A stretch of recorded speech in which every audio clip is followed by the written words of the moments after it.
Welcome to Proudly Said, bold voices and real stories. I'm John Hyland, Scouse, queer, and still trying to make sense of it all. This space is for the stuff we don't always say out loud, but probably should. Let's get into it. Once again, we are back in the fabulous OMG, in the pink corner, as I'm starting to call it. It's just this nice little side setup. And I am with the fabulous Robyn Renée, another Renee. Hello. How are you, my lovely? I'm all good, thank you. I'm quite tired, but I did choose this time, so that's not really your fault. You did choose this time when it was like, can you go a little bit later? And I'm like, I'm going to be fucking shattered for this. Now we're dead. It's currently after 10 o'clock. The venue is open. Genevieve is working upstairs, and we're downstairs in the basement. I know. If you hear any bad music, it's Jen's fault, not mine. Let me start with that then. Renee. Oh. Is that how you got into drag? Because of being friends with Jen, or is it something you were doing anyway? Yeah, it was I started off as like bedroom drag when I was like 18, and then because I watched Drag Race when I was like 12 or 13, like very young. What season was that though? Oh, I don't know. It was the American one, but I have no clue. Probably like season 9. Oh my god, I actually don't remember the first season I watched. That's really bad. But then I feel like I got more into it when like the UK ones come out because our humour. Yeah, funny. And then it was just like the first time I went out in drag. That was just before I turned 19. I didn't have a name, and I just went out in drag. It was awful. And then I remember that night. I think it was Ruby was like, "Yeah, you need a drag name though." I was like, "Oh." Oh, I can't just dress like this. Yeah, I was like, oh yeah. So Robyn, literally, it was just a name that I liked, not that deep. I know people have like Genevieve's meaning is like French, not like it's full on meaning. Great, dead creative. Whereas I was like, oh, I like that name, Robyn. Yeah, Robyn. Spot me at Christmas. Yeah, literally. And then my old name was Robyn Divine, but that only lasted like a few weeks because then Jen came up on my Snapchat yesterday, 2 years ago, that she asked me to be like a drag daughter. And I was like, oh my god, Jen, you asked me like 2 years ago, and she was like, oh, gay. I was like, okay. I was like, oh yeah, I really feel the love there. But yeah, but I feel like it goes so much better, like Robyn Renée. It does, it kind of rolls off the nice tongue. Name. So thank you, Jen, for having a nice name. So I need to ask that then, what does that mean, her being your drag mom? Oh, she is great. I actually am genuinely like a mini hair. Like a mini hair. Yeah. She was like, oh yeah, speak about me in the podcast. I spoke about you and mine. I was like, the first thing I'm speaking about was like Jen. Yeah, to be fair, that was my fault. Renee! I know, yeah, proving her right. But yeah, it was just, she is absolutely amazing. She is so hard working as well. You don't need to blow smoke up her ass, babe. She really is though. I'll do it once a year. It's fine. She's got it a bit early before Christmas. But yeah, she is really hard work, and I feel like it's just I wouldn't want anyone else as a drag mom. So she helps she's you out someone with that stuff I really look up to. Yeah. Oh, that's nice. And it helps that as you are, like, I know because I see you out when you're on in drag, like, you live together. Oh yeah, we're together constantly, yeah. And we're not one of those flatmates that like don't see each other. Like as soon as she gets in from work or I get in from work, it's like, and then we don't leave till we go to bed. So it's like it's constant. We don't leave each other alone. It's really bad. But yeah, it's not just like a drag mum, drag daughter relationship. It's like she is genuinely my best friend, which is lovely. That is lovely. So let's address the elephants in the room for anyone who has clocked bosoms. that are natural. Yeah, they are natural. Just give it away. So there are some people who don't get this, right? So I'm curious on your thought processes here. So you are a cisgendered girl who does drag. Yeah, which I think we commonly refer to as AFAB queen. Mm-hmm. What's that mean? Well, I was assigned female at birth. That's what that AFAB stands for. But yeah, I feel like I didn't really get it neither until because I was just sort of doing it as like creative makeup, but then when I seen it was Victoria Scone season, they are non-binary, so yeah, but they are also an AFAB queen, so I feel like it was very much I can do this too. And then obviously there's queens in town like Kiki Payne, who's absolutely amazing, and then Shove Barbs was also AFAB from Heaven. So I feel like the more I was going out in town as well and seeing these amazing queens, I was like, oh, I can do that too. Like, how fun. So yeah, And is that all? So you know what? I quite like the way you said it first. It was like, to me, it wasn't first drag. It was just creative makeup. Yeah. So is that what it was? It was a bit like therapy that you just learned. Let's see how big we can go, and all of a sudden. Yeah, it was just like I had like this eyeshadow palette, and it was like I searched like a tutorial on like gluing the brows down because my friend in school would do like creative makeup, not drag, but like just like creative makeup sort of thing. Dots on their face. Yeah. Random, Well, yeah. bit abstract. And then I feel like it was like the tutorial that I watched. It was a good tutorial, but I couldn't follow it for at least a year. Even now, but still. It was literally just like experimenting, and then it was just like putting sort of the drag look together sort of thing, and it's good being like putting a character on sort of thing, which is good. So that's how you looked at it. It was like creating a new persona. It's like, let's see how big we can go. Yeah, definitely. Well, maybe not immediately give it a name. Yeah, I took a while at that one. But yeah. So you find it was literally like, you watched Drag Race, thought, you know what, I can do that. Yeah, literally. Okay. And I do think going out into town was a big part of it as well. You know, seeing how because I didn't realise that, like, I was so naive with it as well that I remember my sister texted me when I turned 18, and she was like, we're going to Dorothy's to see like a drag queen. And I was like, what? I was like, no way. I can't even remember who the drag queen was. I can't lie. Really bad. But it was someone. Sorry. And Dorothy's, yeah, that could have been anyone. Yeah, it literally could have been anyone. It was a while ago. I was like, oh my God, there's drag queens down there. I go out and there'll be like millions. I was like, what? I was like, oh. So I feel like going out in town's like a big part of it as well. Big eye opener to all these creatures. Yeah, creatures of the night. It was like heaven, then OMG, then boudoir. I was like, what Who are all you am I people? on? And I do think that's fabulous. Like, you know, I make the joke about it when I speak to other queens. It's like, what happened and where did the rabbits come from? These of us appeared from everywhere. There's so many. Like, even like this, one of my friends actually said like, oh yeah, I seriously want to start drag, and Jen was like, stop, there's too many of us. I was like, do it. But there is loads. Yeah, stop it, there's no jobs. Yeah, literally. I get like one cover shift here like every 6 months. Like, that's it. It started though, getting those cover shifts in. Oh, it's unreal. I love it. I'm very lucky compared to a lot of people. So when you started coming out, because I know you, I think I remember the first time I oh God, saw you. Oh. It was Icon Days. I'm surprised you're speaking to me now, John, to be honest. Icon Days. I think it was before I started working at Here, and I went to one of Jen's cabaret events before the closure.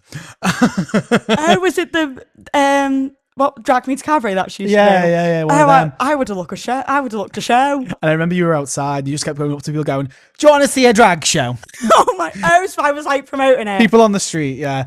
Oh no, you know what? That drag show though, I was on the door. It was that only one. It was the best show. Not gonna lie. Loads of people, and this is where it made me laugh because we'd bought tickets. It's like £3, but still bought tickets, support the queens and all that jazz. And then just the amount of people that just came in off the street. Yeah, it was so. It I was was full, like free though. drag show because we were just like, we need to get the tickets up, and the venue, like, we need people in there, sort of thing. And I was like, yeah, just come in, and then they were. It was like but it was literally we tried to get a profit at first, and it wasn't really working because it was like 6 p.m. Like, yeah. So yeah. But that show was actually really good, and obviously the acts were amazing as well. Like, I'm not saying it was just me, but it's just me getting them in. They were like, "Come on!" It's because I literally don't shut up. Though I just shouted at them, and they're like, "Oh, I don't think they don't have a choice." I'm like, I remember being outside at one point. Actually, I think it might have been like a little break or something. Do you want to be any louder? Jesus. Oh, he's getting a latte. Security. Ooh.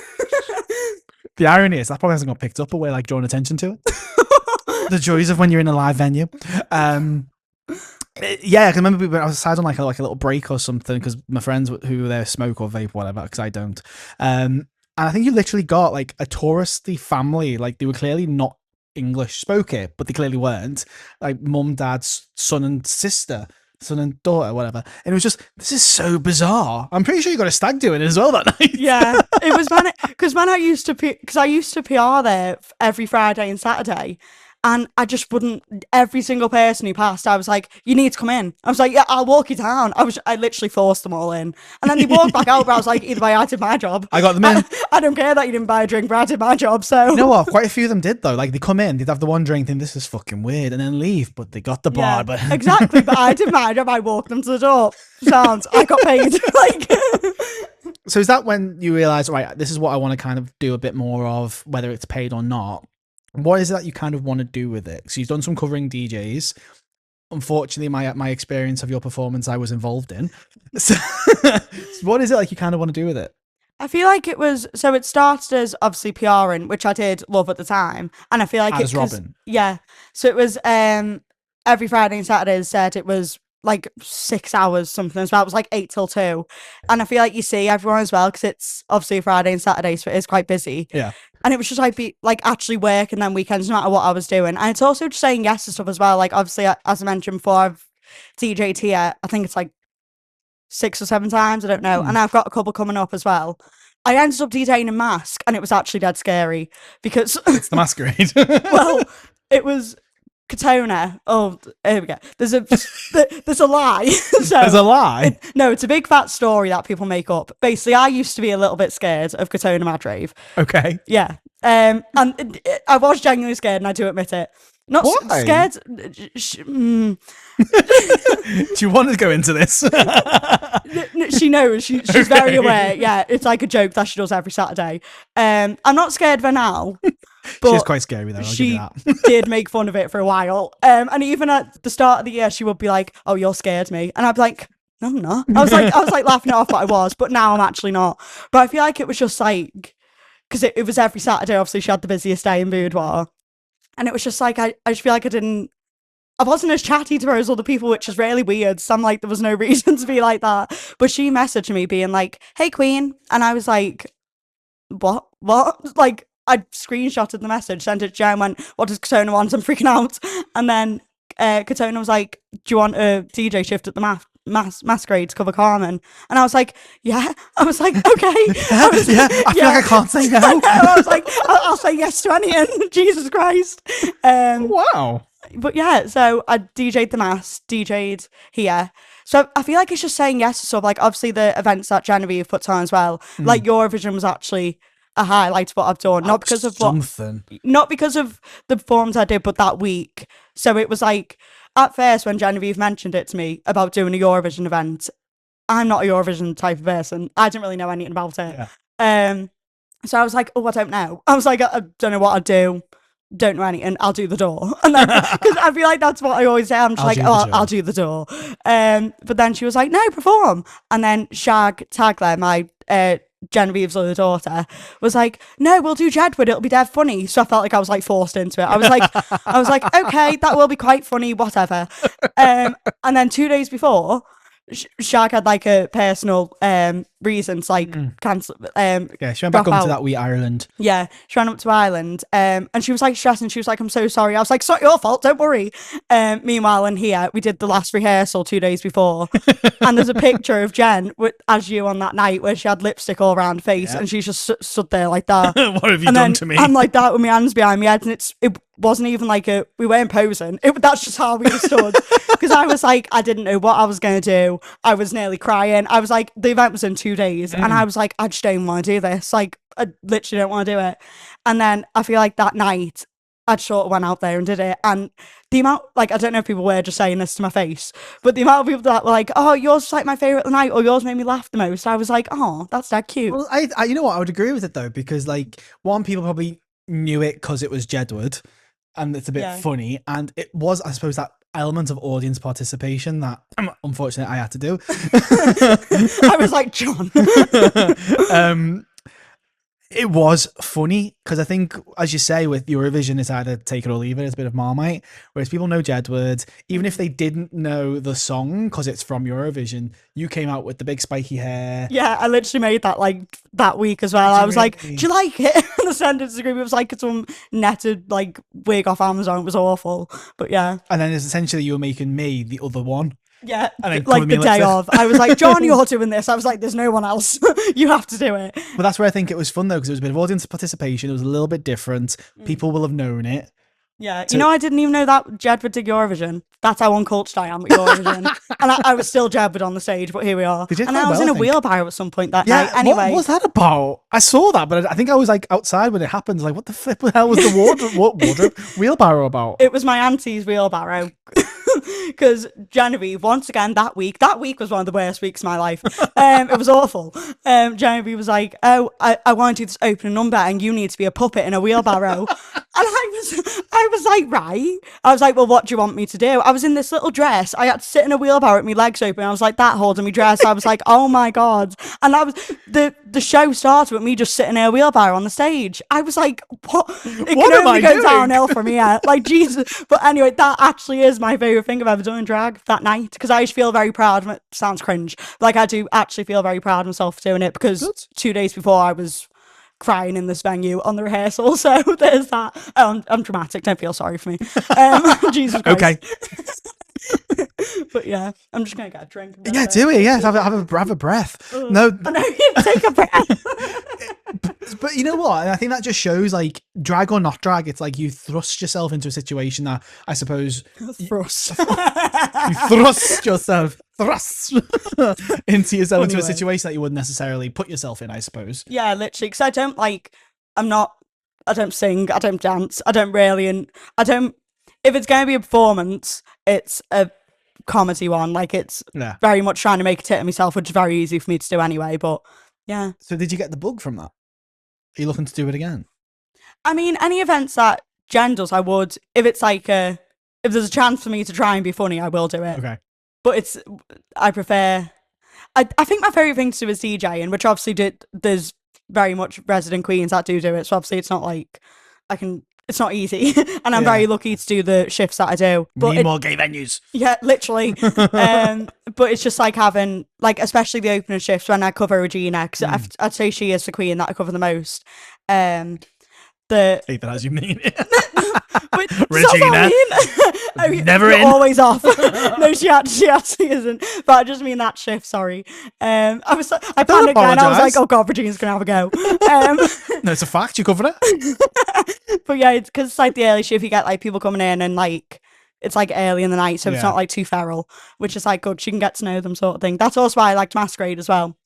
Because it's a bit more intimate.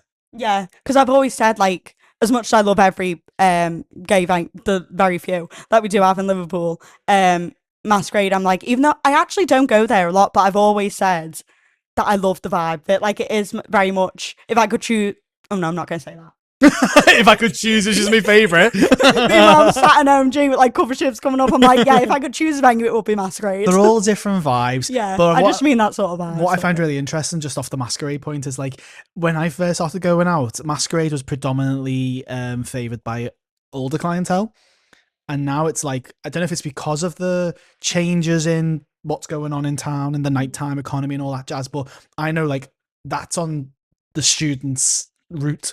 Yeah. Like, yeah, Mask is definitely one of the big ones people go to, like, early. I know because it closes earlier than the others, but like it's like that's one of the I would say that's where people tend to like pre now. Yeah, because I feel like, because Jen's obviously recently got a Saturday there as well. Oh, actually, I didn't know that. Yeah, she's got every Saturday, so I feel like we start there now as well. If like we go out on a Saturday, which is every Saturday, it would like start in Masquerade, then like build up, which I love because I've just always loved it, really. Yeah. Especially like even if it's like a Monday, like once again me and Jen don't go out, but it's because in the work week I'm like shattered. Which So is it's like, yeah, but like if Violet's like obviously amazing at Masquerade because her personality fits it as well.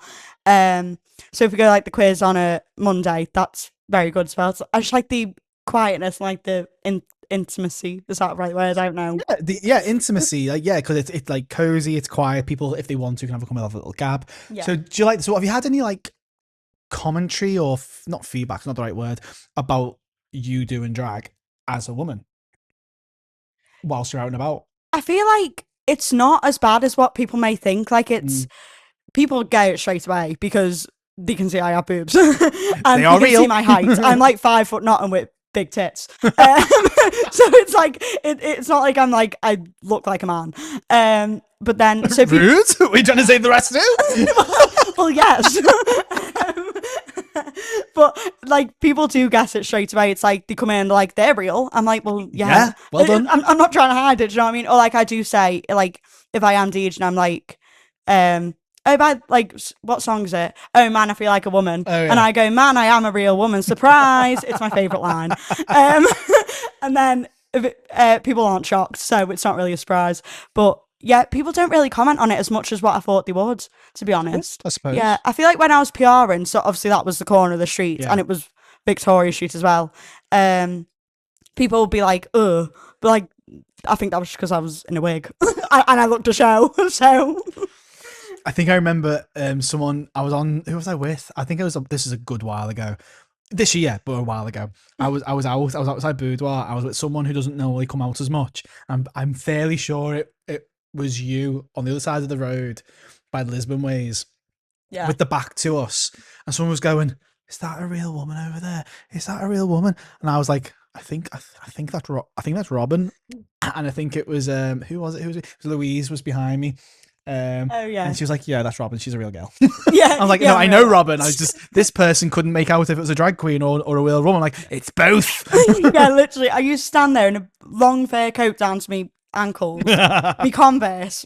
To people like, you're gonna regret that, and I actually don't, because I'm like, I wouldn't have wore heels for that long, 2 days a week. Not gonna lie, I have fucked up feet anyway, so I'm like, I wouldn't have done it. I have noticed you do the Converse aesthetic quite well. I'm literally in Pleasers right now. I don't know what you're on about. Hey, you can have the aesthetic. It's grand. I mean, I actually, when I'm like working now, I actually don't wear them. But yeah, when I used to PR, I did wear them, and on the street, I don't blame you. I'm not that bothered. I don't look back and regret. Like, I'm not. I don't really get. But you stand there in a massive wig as well, 5 foot nothing, and force people into the bar. It was awful. I could never do it. I always used to say to myself, I couldn't work in like hospitality, especially the venues. One, because especially when the music's on, I probably wouldn't be able to have a clue what people are ordering. Won't be able to hear a word they're saying. I think that. I don't care how the bartenders do it. No, not Awful. a clue. What? Yeah, got it. When you were saying before about lip reading, maybe they're really good at that. But also, yeah, I lip read constantly. I'm like, it doesn't help that I mumble sometimes. And then the PR and no. And who's the queen of PR and Barbie? Yeah, literally. Every time she's like, I love. I'm like, I. Oh, and she gets them in. Come on, love, you coming in? Yeah, I know. In her fur coat, like you say. Yeah, she's amazing, Barbie. Though, not a bad word to say. So what would you like to do moving forward with drag, I suppose? Is it something like you get in your cover shifts, you're enjoying certain elements, it's like you want to keep at it? I wouldn't necessarily, whether you want to make it a career or not, it can be a fabulous side hustle if you want it to be. Is that what you want to do? Like push, see how far you can go as you... Yeah, I think at the minute it is sort of more a side thing, just because I have a full-time job, so it's very hard to like work around it. Just I feel like the stability of like my full-time job, like I don't want to just drop it for like getting like the odd cover shift or like PRing or doing whatever every weekend, like every weekend. But I feel like just saying yes to stuff, because yeah, just the more you say yes to, the more you like work, and the more people see your face, the more known you are. I don't know, but just don't say no to stuff. Like, you can't expect, like, I stood on that fucking Lisbon corner for like 2 years, not 2 years, like a year. Like, I was going out just in like drag. Yeah, I was going out just in drag. Like, you have to sort of, and I'm not still saying I'm known, like there's, like I'm not at all. You can't just go up to like DJing, and you can't go up to like doing, even being on the door, you can't just get a PR thing straight away. No. I was very fortunate, and I still am compared to a lot of people. I'm very thankful for all the managers, but I think it's just like just saying yes. So at the minute, it is more of a side thing. I don't really see. You never know what the future holds. No, you don't. Do you know what I mean? But as I say, it could be quite a very good side hustle. Yeah, as literally. long as you get the sleep. Oh, it's good money as well. I don't care what these bitches say. It's good money. It's good money for what you do. Yeah, for what you do. A bit of pocket money. Literally. Yeah. I press play and I'm like, yeah, sound. Like, do you know what I mean? I don't care. They're like, oh no, we're underpaid now. I do get it though, because drag is expensive actually. Yeah. Because I'm in a Shein dress. No, I'm not. I got this off Regina. I didn't pay. And this off Regina. I don't even think. So, no, I did pay for this. So you owe a lot to Regina as well as Genevieve. Yeah. Just I'm like that. Oh yeah, it's good money. I've literally paid for fuck all. But yeah. What would you say to other people, but particularly other like girls who would like, you know what? I want to do that. I want to like do bigger than life, larger than life makeup and go out and prance. Do it. Honestly, as I said before, just like give it a try. Say yes. You never know what the future holds. Like I did. I never thought I'd be working. Like DJing for me, even a year ago, because I didn't get my first DJ shift till the start of this year. So even like this time last year, which like, so before, it was just before the last Snatch game. Oh yeah, so that's literally a year ago. So even at that time, so that was like November, December, and I was like, oh yeah, I don't see myself DJing for like another however many years. Yeah. Within a few months, I was like, Regina came up and asked Jen. This is how I got my first DJ shift, actually. She came up and asked Jen, oh, do you want this date? Because I'm off. Shock. And no, I'm joking. She's actually never off. I'm so sorry. Don't apologise. Own it. But then Jen was like, no, I'm in Chester. Do you want it to me? And I was like, no. I was like, as if. I'm not ready for that. Literally freaked out. And then Jen went down to Sam, I think it was, who works here, and the previous manager. And then Sam was like, yeah, to write your name on the board, and then wrote my name on the board. Your name on the board. I was like, love it. And then Jen came up and went, yeah, you've got it. I was like, I don't want it. It was like 2 days before as well. I was like, no, wait. But then it turns out Jen wasn't even in Chester, so I think she set me up. She was there for my first DJ shift. That's a good friend. I'm gonna make you do it, and then I'll be there to support you. I know, and that night, that and Eurovision, two of the best times in drag. Literally, I'm not just piling them on either. Like I swear down, my first DJ shift and Eurovision. Eurovision was like a proud thing, but then the DJ shift, I had so much fun. But I suppose that's like you say is so.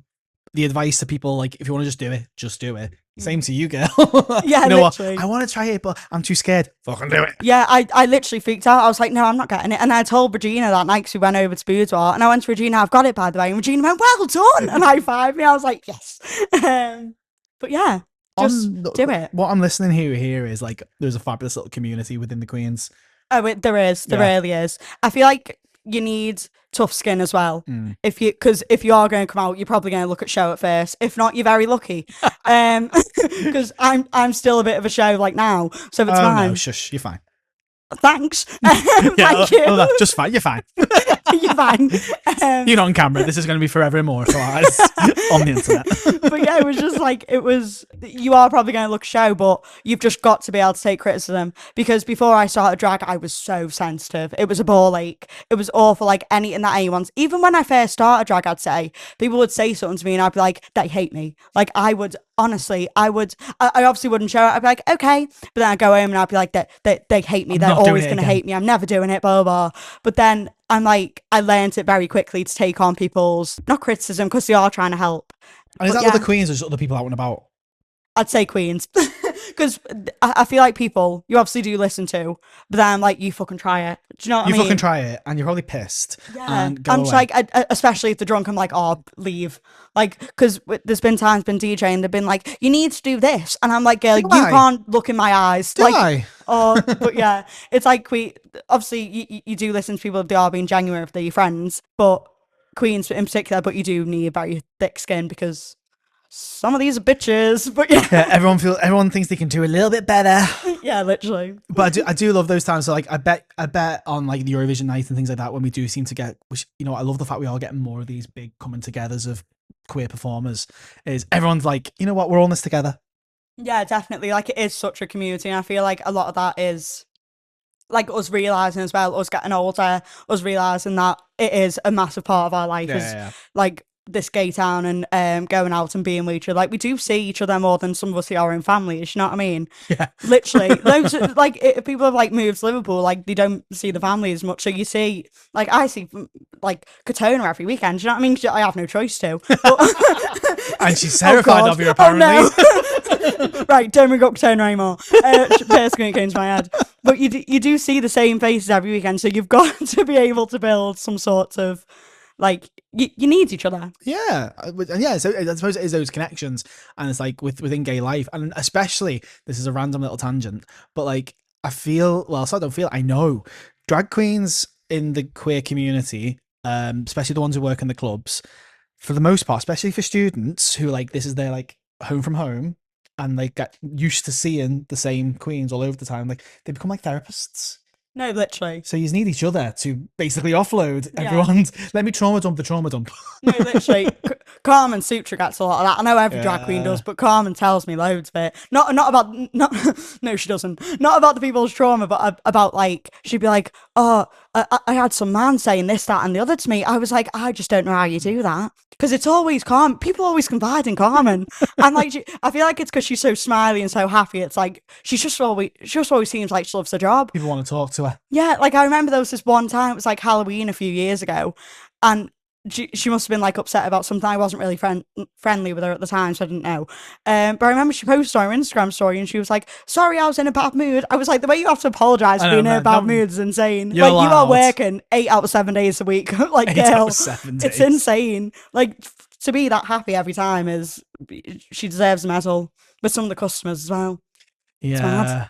But it's nice to hear that you do have that like kind of connection where, you know what, I'm not saying like people are sharing other people's issues or anything like that, but like, you know what? I didn't. Like, Carmen's not telling me you're inside your life, girl, but I just know Carmen gets it a lot because of who she is. But it's nice then for her to be able to know, like, obviously she's got her partner, but it's nice to know she's got other people who are getting similar kind of experiences to go, oh, it's hard. Yeah, literally, like I have like a close group of queens anyway. It's like me, Jen, Carmen, and Ruby, her partner, Poppy, Scarlett. It's like, I'd say us. It's like and that group chat's non-stop. It's like ping, ping, ping. Like I go out work and I'm like, oh, and then I just put my phone down. Too many group chats. I'm like, oh no, you all need to get a job. Like, it's so bad. They just talk constantly because they all work nights and I work the day, and I'm like, the whole day they're just talking, and I'm like, oh my god, I'm like, I need a rest. Oh yeah, it's muted. It's been muted since it got made. So if you can believe it, we've been chatting for 30 minutes. Oh my gosh. Good that, innit? Yeah. So just a nature of finding you. If people want to find out more about Robyn Renée, where can they find you online? Like, where are you on what platform? What's your handle? Oh, I don't know. I think it's Robyn.Renée or _Renée. I was about to say, I'll check, but I can't because that's my phone's recording. Right, I'm going to check. Hang on. Ooh. You should have that ready to go. I know, Robyn literally. Renée. I'm sure if you search Robyn Renée with a Y. I only have Instagram though. Yeah, it's Robyn with a Y. Because I'm Katie with a Y out of drag. So that's why I likes it. That's why I likes it. I love the letter Y. Robyn.Renée _ with a Y. So with a one, it's with a Y and Renee's 2 E's. Yeah. So it's technically Rennie. Rennie. There should be like a little thing above it. Robyn Rennie. And at this moment in time, you're a cover shift bitch, basically. Yeah, literally. That's literally it. So either come to a nice big event, like the day that this episode goes out, it's the Snatch Game. So are you DJing? You're DJing for that. So fabulous. I know, unreal. And just be out and about and clock Yeah. Clock the little one. And I promote the absolute shit out of, like, if I get a cover shift, you'll know about it a month in advance every day. So, like, I'm like, come and see me every day. So, yeah, you'll know about it, sort of thing. You'll be able to hear me before you see me, girl. It's awful. And on that note, thank you so much for joining me, because this bitch got up just for the podcast. Yeah, literally. Got all done up just for it, so I really appreciate it. That's all right. And I've enjoyed this chat. It's been nice. Yeah, I've loved it. Thank you very much for having me. Good. Up yours, Scarlett and Poppy. You've been listening to Proudly Said. Now, if it meant something to you, why not pass it on? If it didn't, maybe it will one day. Either way, stay kind, stay loud, and stay proud.